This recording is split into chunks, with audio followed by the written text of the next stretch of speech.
Alaikum wa rahmatullahi ta'ala wa barakatuh. Respected teachers, esteemed guests, and my dear friends. Today, I want to talk about a topic that is reshaping our world at an unprecedented pace. Artificial intelligence or AI.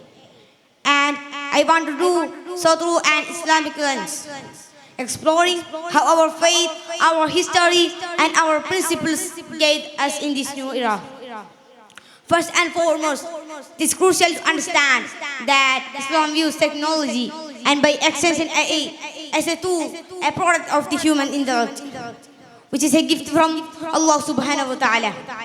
The Quran repeatedly encourages us to seek knowledge, to reflect and to use our minds.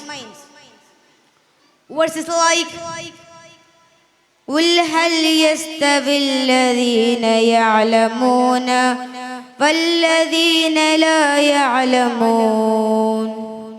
Are those who know equal to those who do not know? Emphasize the importance of knowledge. In fact, many of the foundational concepts of modern AI, such as algorithms, were pioneered by Muslim scholars like Al-Khwarizmi during the Islamic Golden Age. This is not a new challenge for us. It is a new chapter in a long history of Muslims engaging with and contributing to scientific and technological advancements.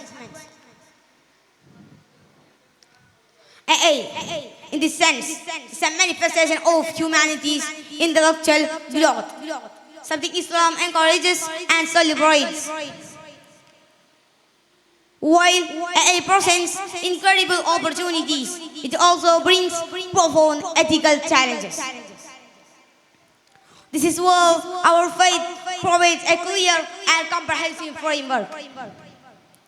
Islamic ethics are not a set of rigid rules, but a holistic system based on the maqasid al-sharia, the higher objectives of Islamic law. The Prophet Muhammad sallallahu alaihi wasallam said, "The seeking of knowledge is a duty upon every Muslim. This includes knowledge of the world around us. And today, that world is being shaped by AI. We have a moral duty to understand it, guide its development, and ensure it aligns with our core values of justice, compassion, and human dignity."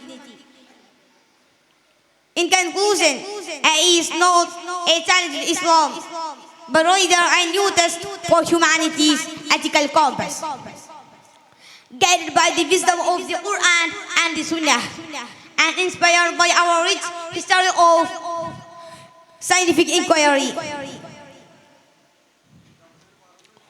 We can and must ensure that AI becomes a force for good in the world, serving and bringing us closer to a society built on truth and justice. Thank you. Wabillahi tawfiq wal hidayah. Wassalamu alaikum wa rahmatullahi ta'ala wa barakatuh.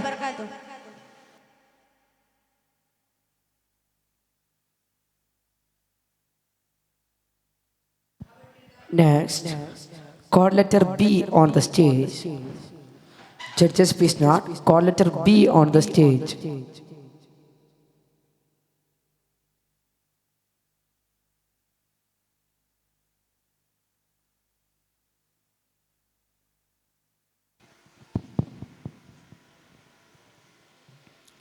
السلام عليكم ورحمة الله تعالى وبركاته. بسم الله والحمد لله والصلاة والسلام على أشرف رسول الله وعلى آله وصحبه أجمعين أما بعد. Today, I want to talk about a fascinating and often misunderstood topic: the relationship between Islam and modern science. When we think of scientific progress, we often focus on the contributions of the West. But what is often overlooked the immense and foundational role played by the Islamic civilizations during its golden age. Roughly from the 8th to the 14th centuries, this was a time when Europe's dark age. In contrast, the Islamic world was a beacon of learning and intellectual curiosity, motivated by the Quran, which encourages observation and reflection.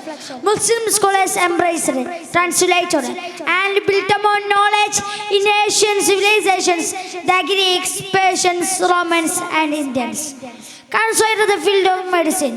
Figure like Ibn Sina, known the Vestas Avicenna, a medical encyclopedia that was a standard textbook in European universities for centuries. The concepts of clinical trials. Alonso Reyes was a pioneer in pediatrics and ophthalmology, first to differentiate between smallpox and measles. In time, the mathematics, algebra itself comes from the Arabic word algebra from the book by Al-Khwarizmi. He also introduces the concepts of algorithms. Muslim scholars were also instrumental in popularizing of the use of the Indian numerals. The concepts of zero, which fundamentally changed in mathematics forever.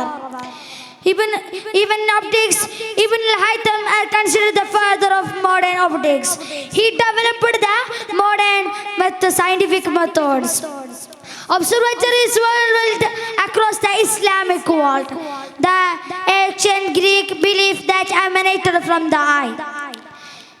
In astronomy, scholars like Al-Watan characterized the Ptolemies accurately determined the length of the solar year, but for a pure scientific reason. When it does with the scientific methods, the scientific spirit and intellectual Islamic golden age laid to the groundwork for European Renaissance. The method of observation and inventions, Muslim scholars were allowed crucial breaks that allowed a world to move from Asian knowledge to the modern revolution. Shines for all humanity. I am concluding my words. وآخر دعوانا من الحمد لله رب العالمين. السلام عليكم ورحمة الله تعالى وبركاته.